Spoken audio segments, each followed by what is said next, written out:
A'udzu billahi minasy syaithanir rajim. Bismillahirrahmanirrahim.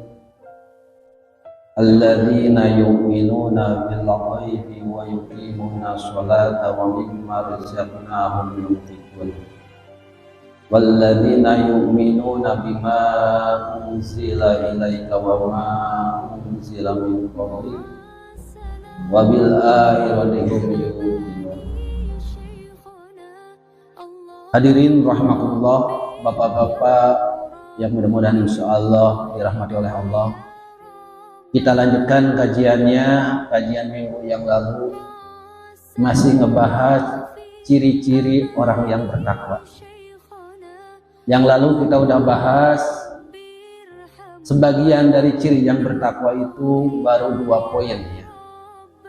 Di antara yang pertama yaitu iman kepada yang gaib, kemudian yang juga menegakkan salatnya.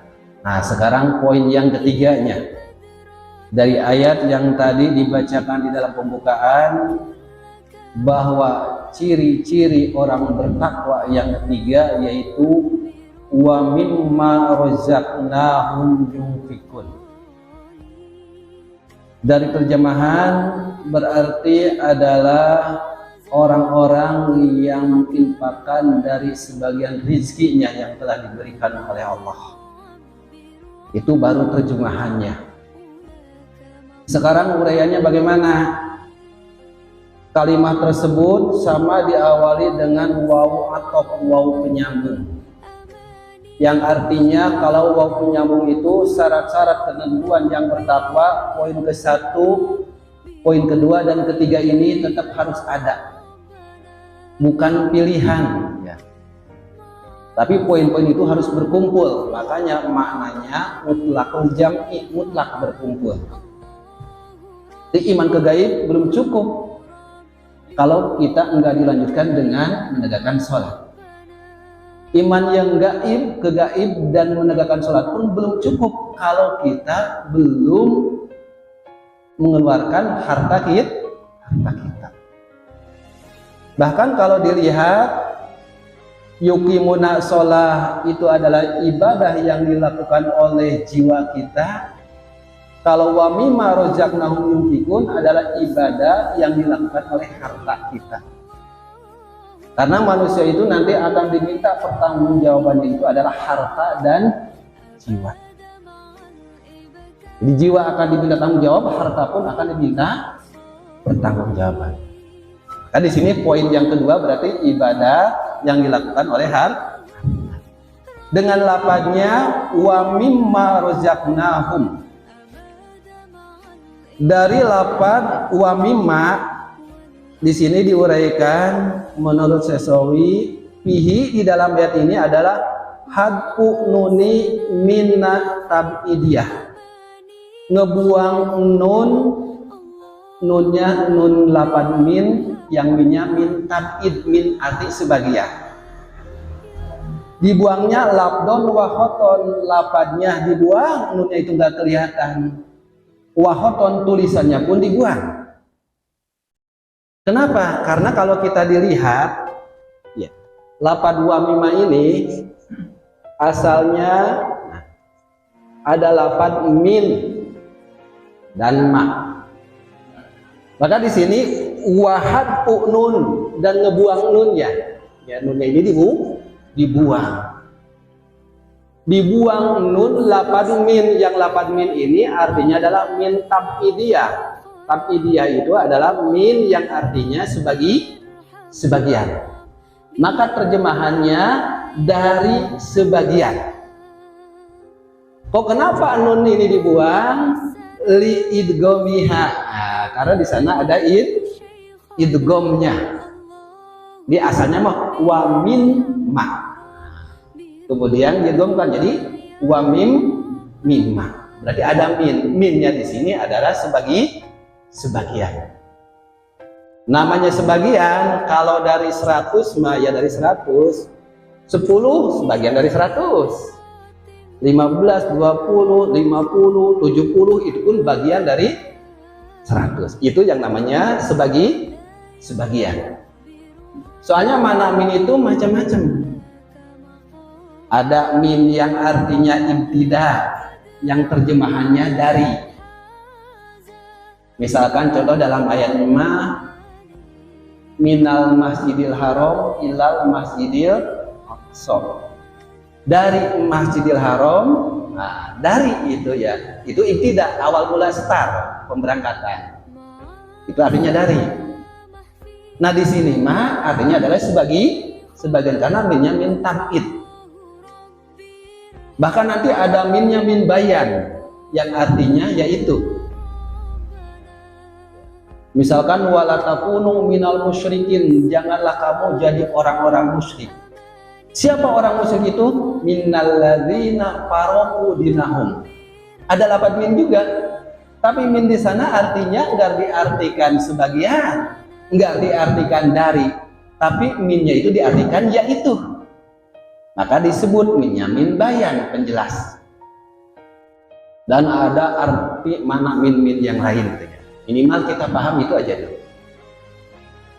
Minalladzi tadi ya, dari sebagian apa, dari yaitu dan juga sebagian.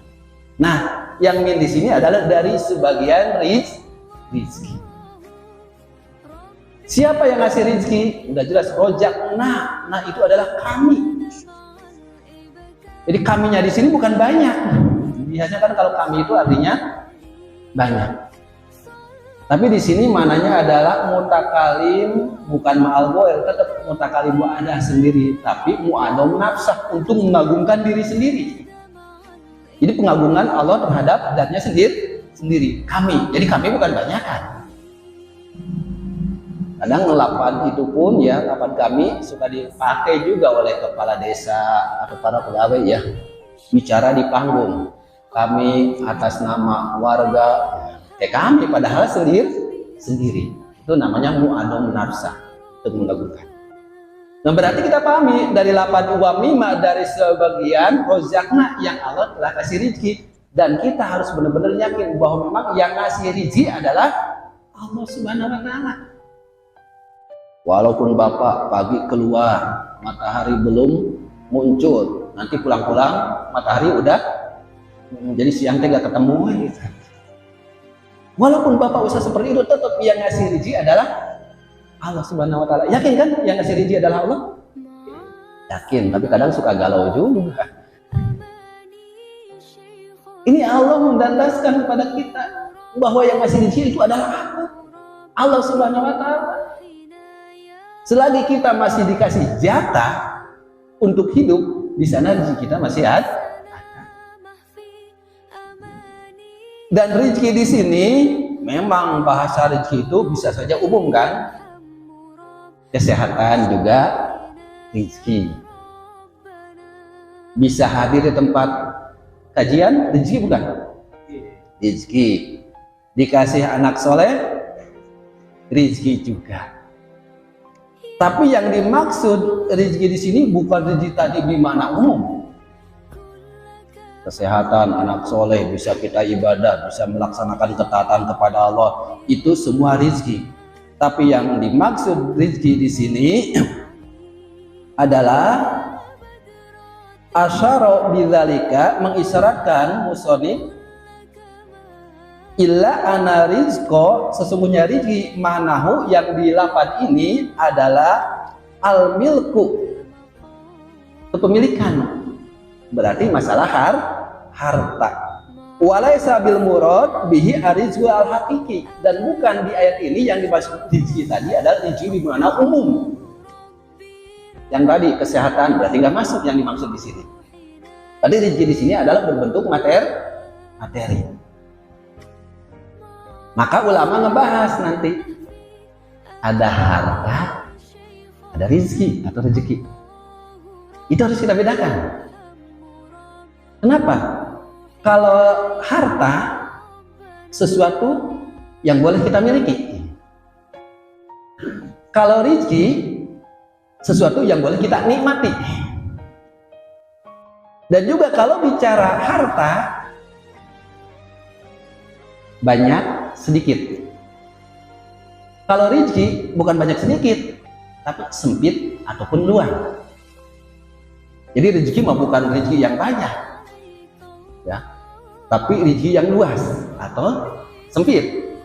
Harta banyak atau sedikit. Karena bisa saja nanti ada orang yang hartanya banyak tapi rezekinya sempit. Pengusaha misalkan, pengusaha hebat, usahanya banyak, kerjanya berhasil, perusahaan banyak, harta numpuk. Makan saja di gram. Kenapa? Punya penyakit, diatur makan pun. Harta yang begitu banyak, ternyata rezekinya sempit. Ada nggak kejadiannya kayak gitu? Banyak. Maka kalau kita ngelihat doa-doa itu bukan sekedar minta harta yang banyak, tapi rezeki yang luas. Nah, maka di sini lapanya pun adalah rezeki. Rezekinya tadi bukan rezeki yang umum, tapi rezeki yang berbentuk adalah harta, ya. Jadi bukan rezeki yang hakiki, tapi bicara tentang harta. Ketika yang dia dapat dan Allah yang memberikannya, harus keluarkan, yunfikun, menginfakannya. Mimma, dari sebagian rozakna yang telah aku kasihkan rizki, harus ada yunfikun, artinya keluarkan, yatuna, keluarkanlah, fitoatilah, dalam taat kepada Allah. Jadi harta yang kita dapatkan sebagian yang keluarkan untuk taat kepada Allah. Nah, kalau melihat ayat ini juga turunnya itu dulu sebelum ada turun ayat tentang masalah zakat. Nah, kalau masalah zakat kan tahun kedua setelah hijrah. Nah, ayat ini sebelumnya. Berarti ketika ayat ini mah belum ada pembahasan masalah zakat. Sehingga apa tuh infak itu di sini? Infak di sini adalah pengeluaran harta untuk perjuangan Islam. Karena di awal-awal itu memang dibutuhkan untuk memperjuangkan menegakkan Islam. Jadi pembahasan zakatnya belum ada, karena ayat tentang zakatnya pun belum turun. Nah, ngelihat uraian lapannya pun tadi kan lapannya ikun ya, lapan.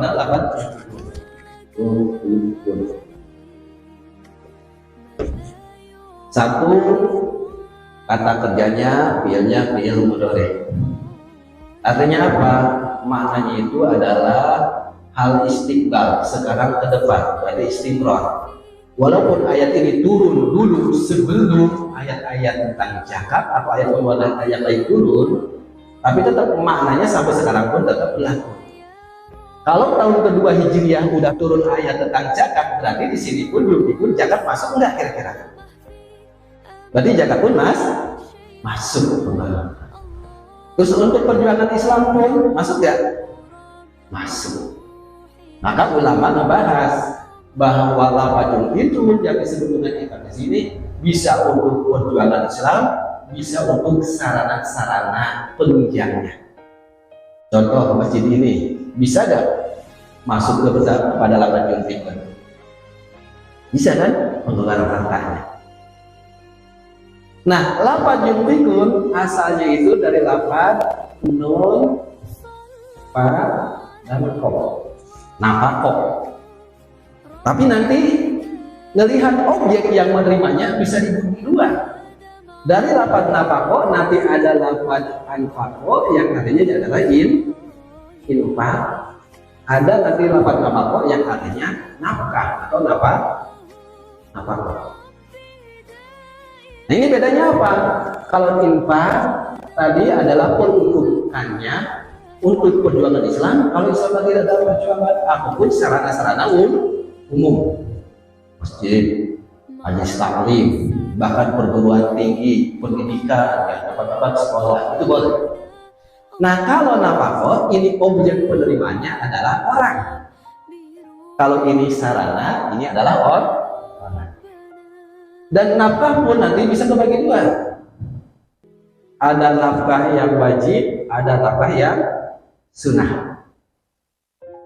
Misalkan bapak ke istri, ke anak, itu nafkah wajib, dan yang menerimanya adalah keluarga atau manusia atau orang. Tapi kalau bapak ke saudara, anak yatim, misalkan fakir miskin, nah itu adalah sunnah. Jadi nafkah itu ada yang wajib, ada yang sunnah. Orang tua ke anak tadi wajib. Kalau anak ke orang tua sunnah. Tapi nanti seiring waktu bisa saja yang wajib bisa jadi sunnah. Bapak kepada anak itu kalau masih dalam pembinaan bapak usia belum balik atau udah balik tapi masih dalam proses pendidikan itu wajib. Tapi kalau udah balik mencari ilmu enggak, nganggur gitu ya, sehari cuma tidur, nggak wajib lagi, itu jadi sunnah walaupun orang tua ke anak. Jangan seterusnya wajib. Anak ke orang tua, ketika orang tuanya masih mampu, anak itu ngasih ke orang tua itu punya sunnah. Bicara nafkah ya. Tetapi ketika orang tuanya udah nggak mampu, untuk usaha udah nggak bisa, anak pun itu bisa jadi wajib ke orang tua. Nah berarti ciri yang takwa itu harus sampai seperti itu juga, dia ada pengeluaran harta. Jadi nggak cukup dia menegakkan sholat, tapi juga harus diikuti dengan mengeluarkan hartanya, baik untuk secara umum, yaitu yang namanya infak, ataupun untuk manusia yang namanya nafkah, baik yang wajib ataupun yang sunnah. Bahkan setelah tahun kedua Hijriah itu, mana infak di sini bisa juga termasuk namanya zakat. Mau zakat fitrah ataupun zakat mal. Sementara kalau kita perhatikan sekarang zakat fitrah, insya Allah kesadaran sudah muncul kan. Kalau zakat fitrah Ramadan buktinya. Tapi kalau bicara zakat mal, banyak nggak yang belum tersentuh? Sementara kalau kita bicara zakat mal, harusnya ya sekarang pertanian di Kerawang pun begitu luasnya. Andai kan pengelolaan zakat mal dari pertanian saja berjalan, insya Allah orang-orang fakir miskin pun bisa berkurang.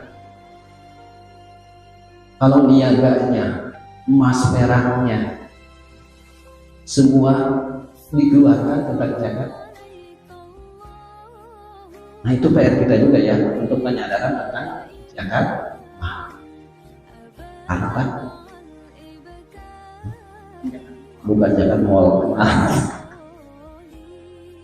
Jadi itu kesadaran harus muncul ya.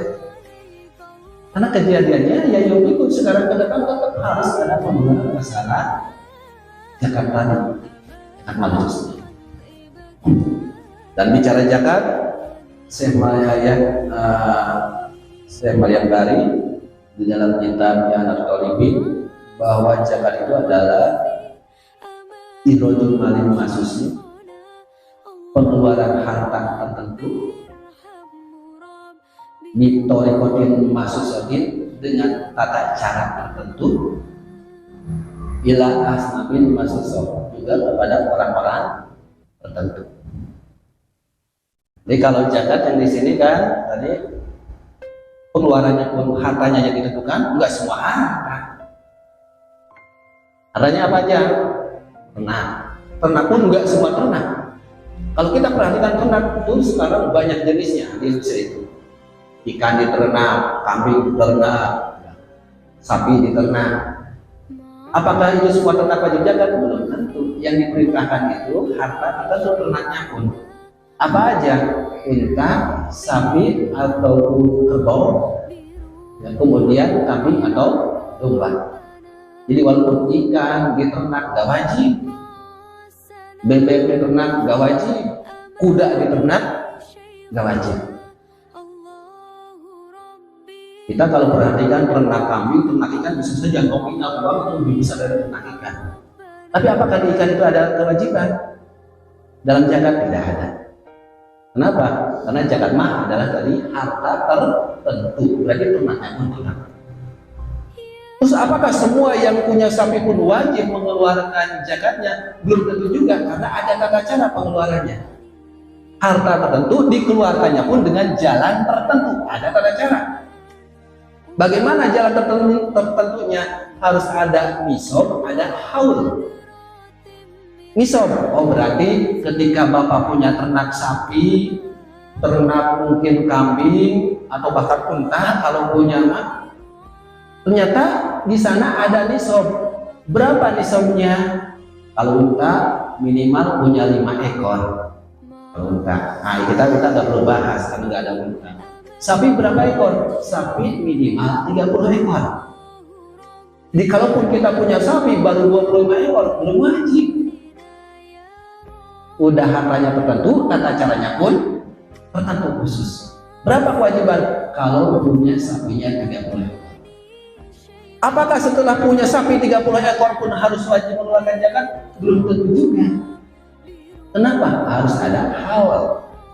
Dimilikinya itu selama 1 tahun, nggak berkurang. Jadi kalau punya sapi 30 ekor baru 4 bulan kemudian berkurang, maka belum wajib. Tapi nanti jangan sampai udah 11 bulan lebih dijual satu supaya berkurang. Itu tinggal tunggu aja ya. Ancaman dari Rasul, barang siapa yang ingin lepas lari dari zakat maka tunggulah tempat duduknya akan neraka. Dan nggak bisa dibohongin ya. Udah 11 bulan, 2 minggu lagi mau awal. Yang tadi udah punya 30 ekor jual satu supaya berkurang kalau sudah ekor. Tidak bisa. Ini harus. Maka tadi harta tertentu dikeluarkan dengan jalan tertentu. Jadi ada ketentuannya. Nah di sini jangan penuh kesadaran. Kemudian sementara rezeki yang kita dapatkan pun ya, itu bisa saja ada banyak ataupun sedikit.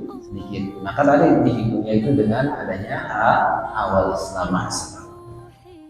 Itu untuk masalah pengeluaran harta. Jadi wa mimma aruzaqnahum yunfiqun berarti memang adalah dari sebagian rezeki yang sudah diberikan oleh Allah kita keluarkannya. Baik keluarkan tadi untuk yang wajib keluarga kita juga atau keluarkan untuk sarana-sarana umum.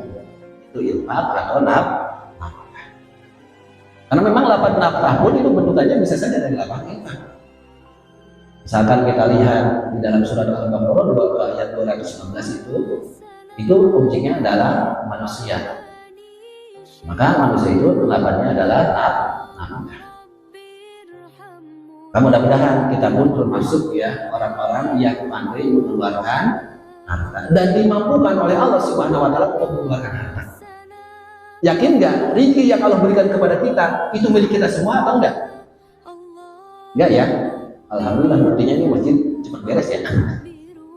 Dan bukan warga yang lain, pas warga yang di sini. Ini buktinya kan masjid udah berapa biaya. Nah, mudah-mudahan Allah pun mudahkan dan memang Allah akan gantikan berlipat. Tapi jangan gitu ya. Ketika ingin dapat gantinya mengharapkan ganti di dunia. Ajana Allah akan balas ya. Satu kebaikan menjadi 7, di satu butirnya akan muncul 100, jadi dibalas 700. Kita karena ada kebutuhan, kebutuhan berapa juta sekarang, 14 juta ya kebutuhan, berarti harus mengeluarkannya berapa? Keluarkannya 20.000 kan kali 700. Tapi bisa saja itu didapatkan, tapi di akhiratnya rugi. Karena ketika beramal, jangan mengharapkan balasan. Kita mengeluarkan ini jangan ingin dapat balasan. Sehingga Rasulullah SAW di dalam hadisnya, arba'in ya, yang pertama dalam hadis itu disebutkan, innamal amalu niat. Sesungguhnya amal yang kita perbuat itu tergantung niat. Barang siapa yang niat hijrahnya karena Allah dan Rasul, dia dapatkan Allah dan Rasul. Tapi kita khawatir, wa makana barang siapa yang ingin hijrahnya li dunia karena urusan dunia, tadi ingin ngejar-ngejar balasan, mungkin bisa didapatkan. Ataupun hijrahnya untuk seorang perempuan, dia bisa nikahi, tapi hijrahnya cuma untuk itu doang, di akhirnya nggak dapat. Maka ketika kita mengeluarkan pun ya, baik yang nafkah wajib, nafkah sunnah, atau mengeluarkan untuk sarana umum ataupun zakat, niat satu karena lillah. Kok kenapa harus karena lillahi apa yang kita keluarkan? Karena kita harus berpikiran. Kita mampu mengeluarkannya pun itu yang menggerakkan itu siapa? La haula wala quwata, yang menggerakkan adalah Allah. Udah yang ngasih rezekinya Allah, yang menggerakkan untuk mengeluarkannya teh Allah. Kenapa harus kita ingin minta balasan? Kita melakukan mengeluarkan harta itu karena taat aja. Ya karena sebuah ketaatan. Karena sebuah ketaatan aja. Jangan ingin dapat balasan. Oh kenapa Bapak menafkahi istri dan anak? Karena saya diperintahkan oleh Allah. Bukan ingin dapat balasan. Kok kenapa saya menyumbangkan harta untuk pengembangan masjid? Ya karena taat disuruh oleh Allah. Bukan ingin dapat balasan. Kenapa? Hakikatnya Allah itu nggak akan melihat amal-amal kita. Bahkan Rasul sampai menggarisbawahi, tidaklah seseorang masuk surga itu karena amalnya. Jadi yang menghantar kita ke surga pun bukan sehingga sahabat waktu itu pun sampai heran dan terkaget-kaget sahabat waktu itu. Yang mungkin kita pun heran. Sehingga sahabat waktu itu sampai bertanya kepada Rasulullah SAW, ya Rasulullah, ya Rasul, apakah termasuk engkau juga ketika nanti masuk surga itu bukan karena amal? Rasul menjawab, ya termasuk aku pun nanti ketika masuk surga itu bukan karena amal, tapi karena karunia Allah. Jadi kenapa harus bersandar dengan amal? Cuma ciri-ciri orang yang akan mendapat karunia Allah itu banyak beramal. Nah, makanya ketika beramalnya itu jangan merasa kita yang mampu, Allah lah yang memampukan. Nah, mudah-mudahan kita pun adalah termasuk orang-orang yang dimampukan oleh Allah untuk mengeluarkan harta. Walaupun tadi Allah berjanji akan membalas, itu memotivasi saja. Jangan meninggalkan sebuah balasan. Amal kita harus ilah karena Allah. Walaupun ada pembelajaran ya dalam kitab Iyam dikatakan kalau ingin dapat balasan baru imannya imam yang awam. Masa kita ingin terus-terusan imam yang awam? Sholat, zakat, saum, ingin masuk surga. Kita ingin benar-benar jadi mukhlisin yang ikhlas karena Allah semata. Jadi semua amal yang kita kerjakan ingin karena Allah. Masuk. Ini wami marojakna muyungkikun pun adalah memang karunia dari Allah Subhanahu wa taala. Nah, itu ciri yang ketiga, ciri yang bertakwa. Apakah tiga ciri ini pun udah cukup? Belum tentu juga.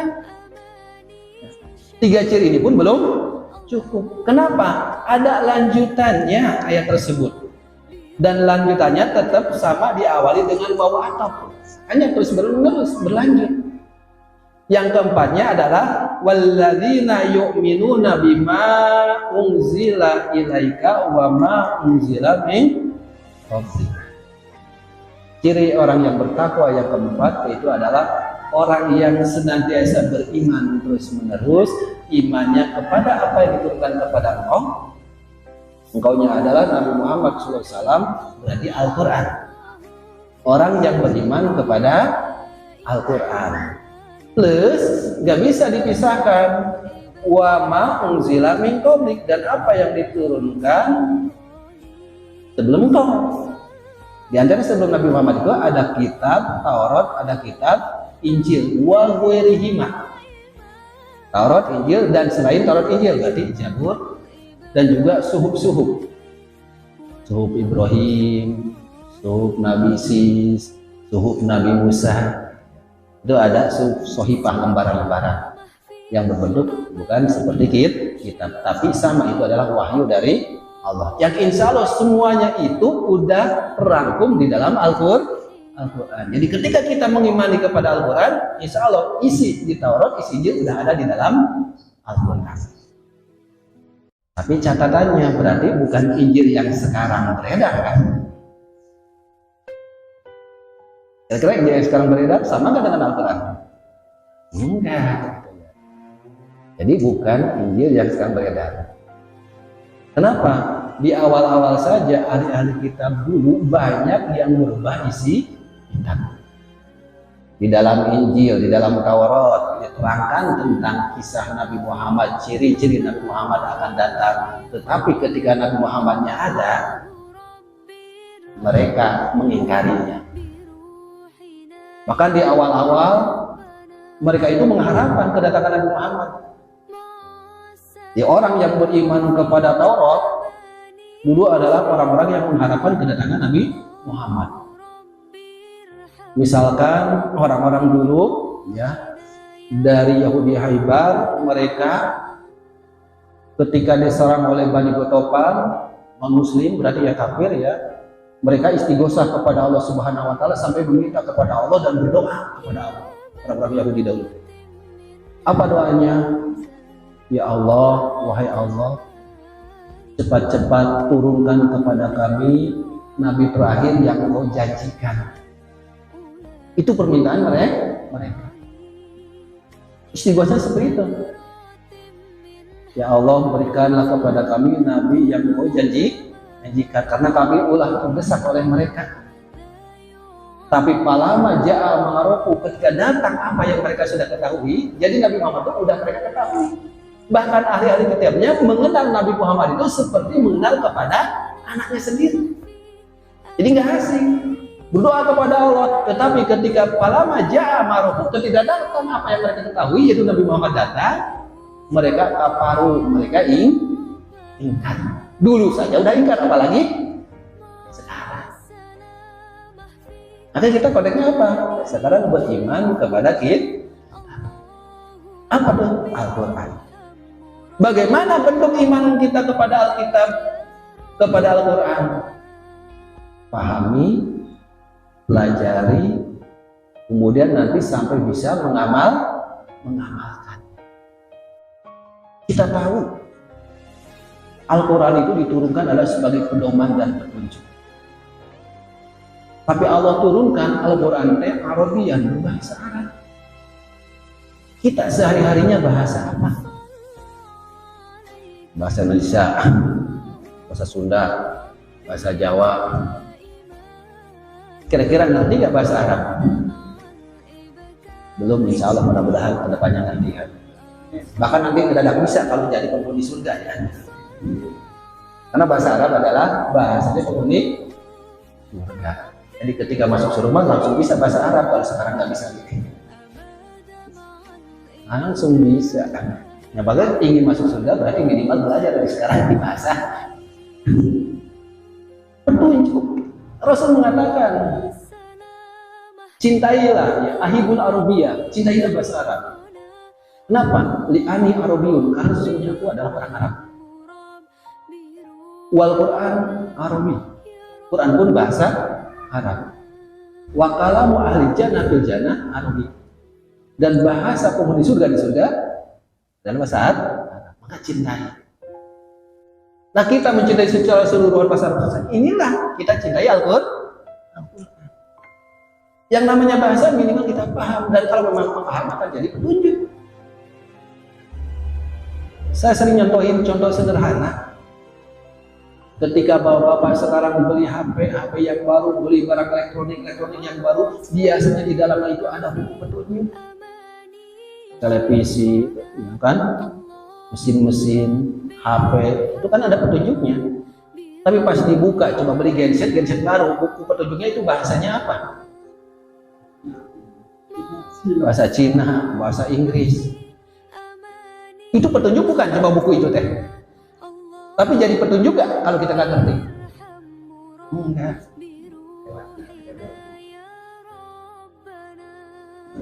Kadang kita terjemahkan pun bahasa Indonesia belum tentu jadi petunjuk. Enaknya bagaimana? Enaknya udah yang ahli genset aja tanya. Ini bagaimana cara menghidupkannya? Cara ngaturnya, cara masukin bensinnya bagaimana? Lebih enak kan? Tanya ke yang udah bisa. Quran pun ini adalah petunjuk. Syahrul Ramadan alladzi unzila fil Quran hudal linnas, petunjuk bagi manusia. Tapi tadi kalau kita nggak ngerti nggak akan jadi betul, karena sehari-hari kita bahasa Indonesia, bahasa Sunda, bahasa Jawa. Bagaimana ingin jadi petunjuk? Harus paham dan mengerti. Cuma undangan usia seperti ini ingin paham dan mengerti, kira-kira ribet nggak nih? Maka salah satunya datang ke majelis ilmu. Fas'alu ahla dzikri in kuntum la ta'lamun. Tanyakanlah kepada orang yang mengerti. In kuntum, jika kau la ta'lamun, tidak punya ilmu, belum tahu. Maka cara menanyakannya itu datang ke majelis. Ini mah udah nggak bisa memahami sendiri, datang ke majelis ilmu pun enggak. Ya, ini yang kesalahan. Bagaimana akan jadi petunjuk? Kita nggak akan mengerti. Cuma Quran itu memang berbeda dengan buku-buku petunjuk yang tadi. Hari buku petunjuk yang tadi mah dibaca saja nggak dapat pahala. Kalau Quran mah nggak ngerti pun dapat nggak pahala. 1 huruf 10 kebaikan. Yakin? Insya Allah di lisan di hati mah yakin. Cuma kan secara amal 1 huruf 10 kebaikan. Dan kalau kelihatan 10 kebaikannya berbentuk koin. Bismillahirrahmanirrahim. Dulu beberapa poin. Kira-kira mau rajin nggak bacanya? Rajin. Iman begitu, harus bentuk, ada amalnya ada. Bukan sekedar di hati, bukan sekedar di lisan, tapi iman itu kata Rasul pun harus ada wa amalun bil arkan, sebagaimana minggu yang lalu kita bahas. Rasulullah SAW pernah bersabda, riwayat Ibnu Majah, yang keterangan itu terdapat di dalam kitab Lubabul Hadis, ya, kitab Tanjul Kaul, sarang Lubabul Hadis, di bab yang kelima, hadis yang pertama disebutnya. Al-imanu, iman itu huwa ma'rifatun bil qalbi, harus makrifat lewat hatinya, wa qaulun bil lisan, dia buktikan lewat lisan, dan juga jangan lupa wa amalun bil arkan, bukti di dalam perbuatan. Harus ada buktinya perbuatan. Termasuk iman kepada kita pun, perbuatan kita mana buktinya apa? Ngaku iman ke kita, tapi mempelajari saja tidak. Maka diawali, ingin bisa mempelajari, coba awali cintai. Bagaimana cara mencintai? Perbanyak untuk membaca. Saya belum lancar membacanya, rajin masuk ke majelis ilmu. Karena Allah itu akan melihat prosesnya. Ada gak prosesnya itu? Proses untuk benar-benar menjadikan kita adalah orang yang beriman kepada Al-Quran. Terus juga di sini ada lapan wa ma unzila min qablik, dan juga kitab yang diturunkan sebelum engkau, yaitu Taurat dan Injil. Nah, di sini ayat ini unzila diturunkan iman di dalam orang karena aman Nabi Isa, yaitu yang beriman kepada Nabi Isa. Wa adrokan Nabi, kemudian menemui Nabi atau menemukan zaman Nabi Muhammad SAW, seperti Abdullah bin Salam, seperti Abdullah bin Salam. Siapa sih Abdullah bin Salam? Abdullah bin Salam itu nama aslinya adalah Al-Husaini As-Sailam, bukan Salam, aslinya As-Sailam. Dan beliau dikasih Abdullah bin Salam itu adalah oleh Rasulullah sendiri langsung. Dan beliau adalah ahli Taurat. Dan di dalam Taurat beliau membaca Taurat tentang akan kedatangan penyempurna Nabi, penutup Nabi, yaitu Nabi Muhammad SAW. Dan ciri-cirinya jelas di sana ada. Sampai beliau rangkum ciri-ciri tentang Nabi Muhammad. Maka ketika terdengar di Jazirah Arab ada nama Nabi Muhammad, beliau itu cocokkan dengan yang sudah tercatat, ya, yang beliau udah rangkum dengan kondisi Nabi Muhammad. Maka waktu itu ketika cocok, beliau itu adalah orang yang beriman di kalangan ahli kitab. Walaupun beliau imannya itu diawali dengan keilmuan, karena memang diharapkan iman itu dengan ilmu, ya, adanya keyakinan itu diawali dengan ilmu. Dan beliau ketika beriman udah cocok nih bahwa ini adalah nabi yang memang digariskan oleh Allah di dalam Taurat yang nanti akan datang. Tapi setelah cocok pun beliau nggak langsung. Maka beliau menemui Nabi Muhammad SAW dan beliau mengajukan pertanyaan yang mana pertanyaan itu nggak akan bisa dijawab kalau bukan Nabi. Apa pertanyaan beliau? Jadi pelajarannya bagi kita apa? Ternyata ingin yakin itu harus pakai ilmu. Nah, untuk meyakinkan Abdullah bin Salam pun waktu itu bertanya kepada Rasulullah SAW. Pertama yang ditanyakan kepada Rasulullah SAW, ya Rasulullah, apa ciri yang pertama kali akan datang nanti ketika kiamat menjelang datang? Jadi ciri kiamat nanti datang, ciri yang pertama, tanda pertamanya itu apa? Yang kedua, apa makanan pertama kali yang akan dimakan, dihidangkan di surga nanti? Kira-kira bisa jawab nggak ya? Ketiga, kok kenapa sih ketika anak itu wajahnya ada kemiripan dengan bapaknya, dan ketika saudaranya ada kemiripan dengan pamannya? Coba Rasulullah jawab gitu ya. Jadi ada pertanyaan itu sebenarnya menggambarkan kepada kita, ingin keyakinan datang, maka harus ada ilmu. Ilmu itu apa? Tahu. Nabi Muhammad ketika ditanya seperti itu tentang Abdullah bin Salam, menunggu wahyu. Dan waktu itu Jibril, jadi dalam hadis Sahih Bukhari, Jibril memberikan jawaban.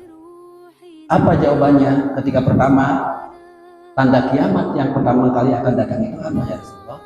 Rasul dibisikin dengan bahwa ketika nanti akan ada api yang bisa menyatukan antara orang timur dan orang barat. Ya, api itu gambarannya ya bisa api hakikat atau gejolak. Nah, dari umat Islam yang bisa menyatukan antara orang Islam timur dan orang Islam barat. Nggak tunggu nanti ya akan ada gejolak, berarti nanti orang Islam akan menyatu. Itu ciri kiamat akan menjelaskan. Kedua, makanan apa yang pertama kali nanti akan dihidangkan di surga nanti? Itu hati ikan. Sekarang ada yang senang pepes jeroan ikan. Cuma di sana nggak dijelaskan ikan apa.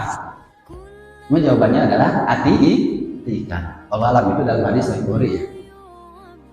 Kemudian yang ketiga, kenapa sih ketika anak itu kadang serupa dengan bapaknya atau saudaranya serupa dengan mamanya? Rasul menjawab, ketika berhubungan orgasme itu, kalaulah dominasi suami, itu anak itu akan mirip ke bapaknya. Ketika orgasme yang dominan adalah istri, anak itu mirip ke ibunya. Itu jawaban yang diberikan. Nah, itu lewat wahyu. Artinya bagaimana? Waktu itu Abdullah bin Salam langsung menerima Islam.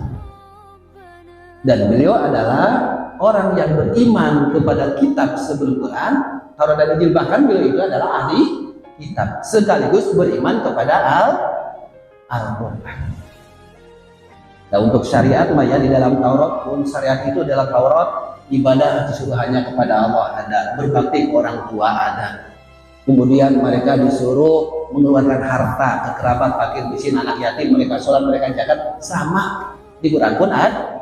Jadi untuk syariah itu sebenarnya banyak kesamaan. Bahkan syariat Nabi Muhammad itu adalah penyempurna, bukan syariat-syariat yang baru. Di Taurat itu ada sholat juga.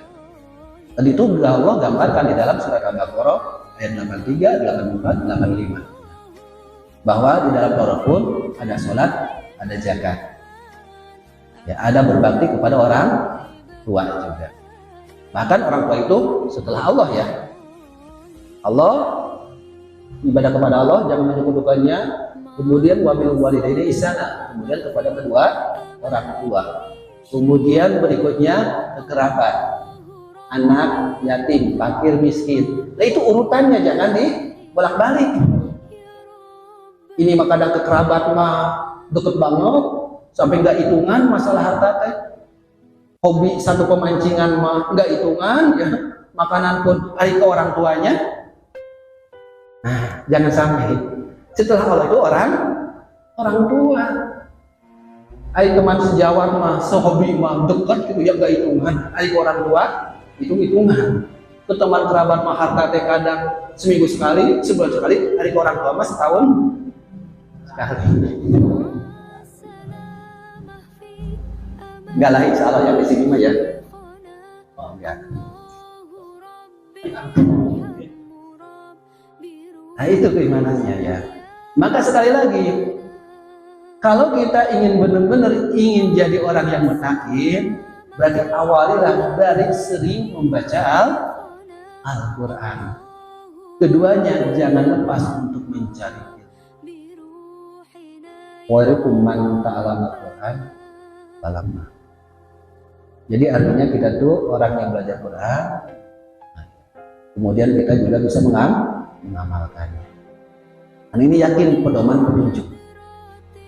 Nah, tadi saya contohkan banyak orang yang tahu ini Al-Quran pedoman petunjuk, tapi mempraktekannya masih bingung.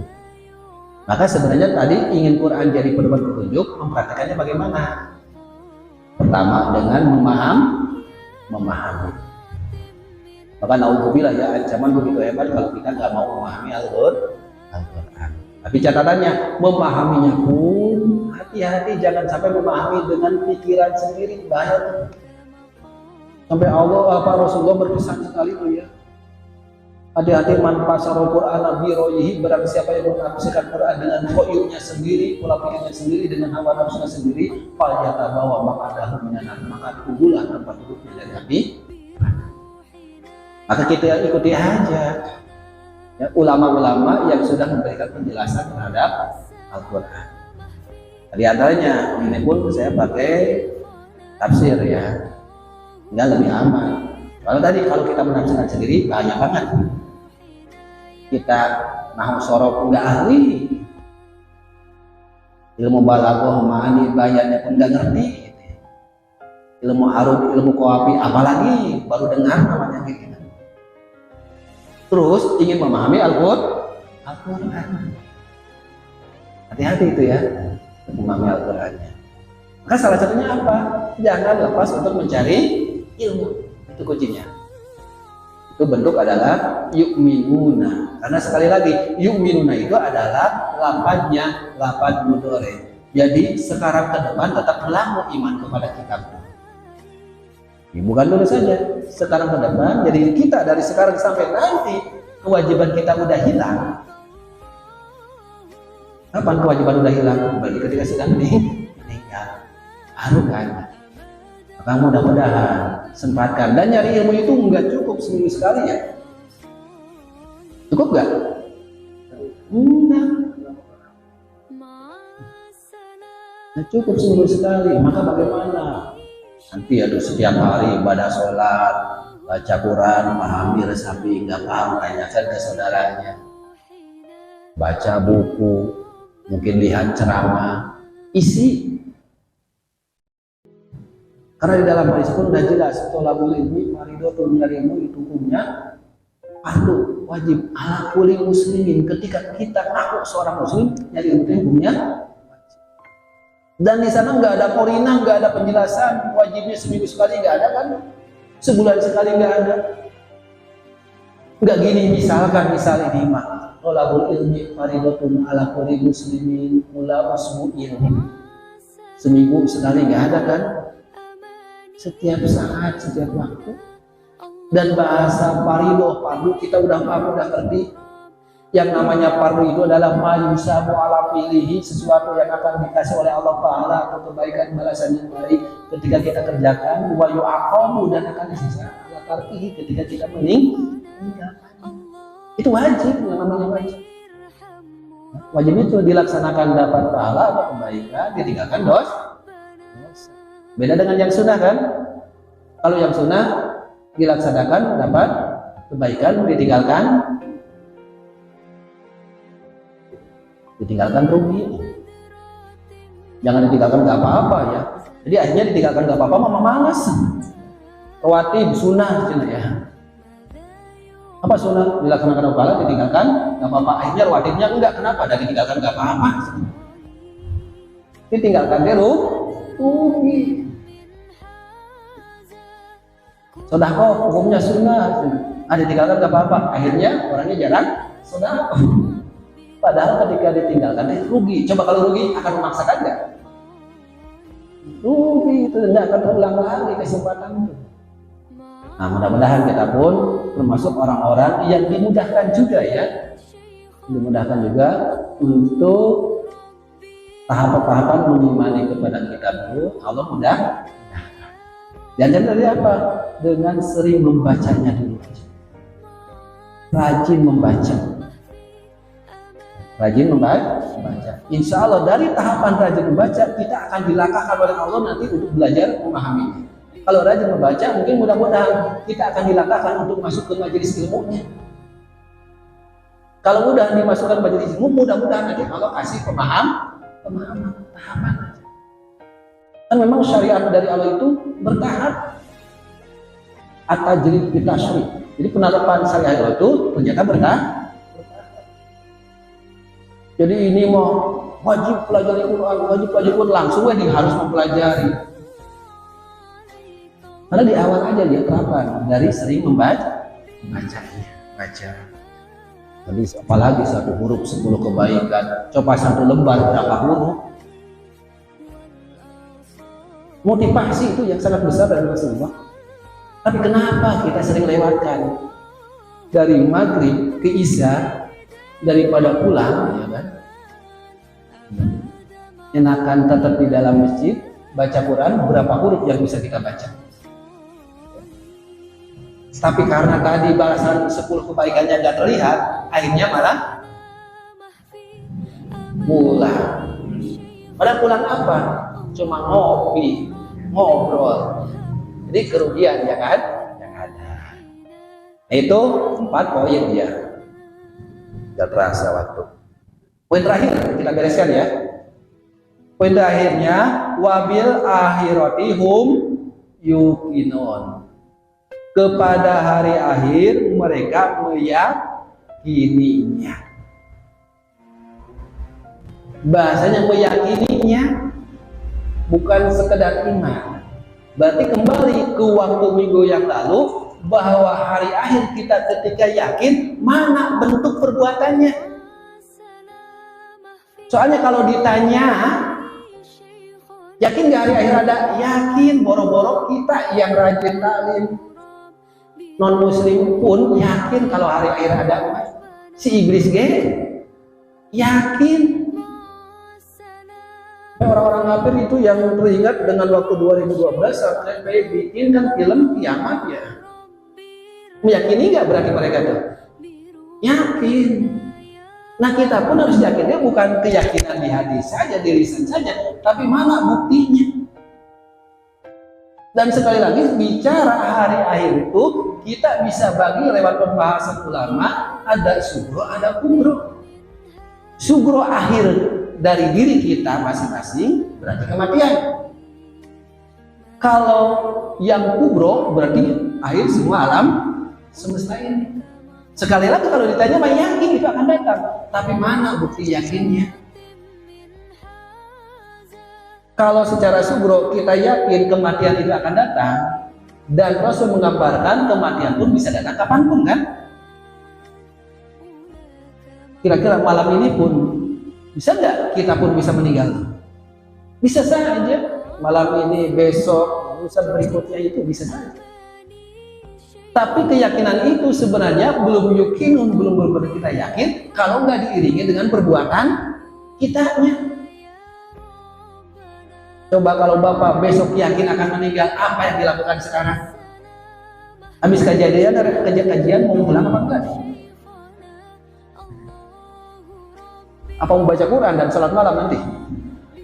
Kalau besok akan meninggal. Tapi kalau sekarang habis taklim malah main-main, bohong kan yakinnya. Kenapa? Karena masih sehat, masih muda, mungkin kematian masih lama. Karena kematian bisa datang. Nah ini yang diharapkan dengan wabil akhiratihum yuqinun. Ay ya'lamuna. Yakinnya itu dengan dia ada bukti perbuatannya. Ya mudah-mudahan kita pun dimudahkan oleh Allah untuk dimudahkan dalam langkah-langkah kita, kehidupan kita, sehingga ini semua benar-benar terlaksana ya. Dan juga keyakinan ini kalau melihat runtutannya ya, wa ata bil jumlatil ismiyah, dan kalimat wabil akhiratin yuqinun didatangkan dengan jumlah ismiyah. Ada jumlah ismiyah diawali dengan isim, yaitu mubtada. Mananya apa? Li'anahu ala minal infaq. Karena ini sebenarnya derajatnya lebih tinggi keyakinan terhadap hari akhir ini dari pengorbanan harta. Ini lebih besar nilainya, lebih tinggi nilainya dengan tadi pengeluaran harta. Nah, kalimahnya tuh datangkan dengan jumlah ismiyah. Kalau pilihan kan kalau diawali dengan fi'il kata kerja. Kalau ismiyah diawali dengan kata benda. Wabil akhiratihum yuqinun. Nah inilah ulaika ala hudam birabbihim wa ulaika humul muflihun. Berarti inilah orang-orang yang bertakwa, orang-orang yang mendapatkan petunjuk dari Allah Subhanahu wa taala, dan mudah-mudahan kita pun adalah termasuk orang-orang yang mendapatkan petunjuk dari Allah. Nah ini sebagian ciri-ciri orang yang bertakwa. Sekali lagi berarti ada 5 poin ya dari ayat ini. Walaupun cirinya itu banyak, cuma dari ayat ini ada 5. Pertama, yang ditempatkan posisi awal yaitu yu'minuna bil ghaib, iman kepada yang gaib. Yang kemudian wa yuqimuna sholat, menegakkan sholat. Yang ketiganya mengeluarkan harta, mau yang wajib atau yang sunnah ya, tetap aja. Kemudian yang keempatnya iman kepada Al-Quran dan juga kepada kitab yang sebelumnya. Yang kelimanya yaitu meyakini akan hari akhir. Tapi semua, sekali lagi, iman itu harus dibuktikan dengan perbuatannya, bukan sekedar di hati, bukan sekedar di lisan, tapi yang paling berat sampai kita pun sekarang adalah dengan perbuatannya. Dan mudah-mudahan Allah mudahkan langkah-langkah kita untuk menjalankan semua yang diperintahkan oleh Allah Subhanahu wa taala. Mungkin usi nafsi wa yakum saya cukupkan untuk pertemuan kali ini sebagai nasihat untuk diri pribadi khususnya dan umumnya untuk kita semua. Akhir kalam, billahi taufiq wal hidayah. Assalamualaikum warahmatullahi wabarakatuh.